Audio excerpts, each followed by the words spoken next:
make sense utipisa asi varipo wakawanda ukandizvimbisa vakainda vasinombondizivisa kana ndiri ndega pavhizho ndikurira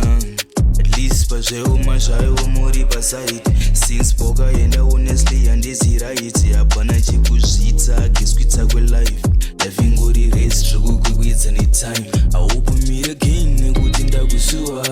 chandakungokwa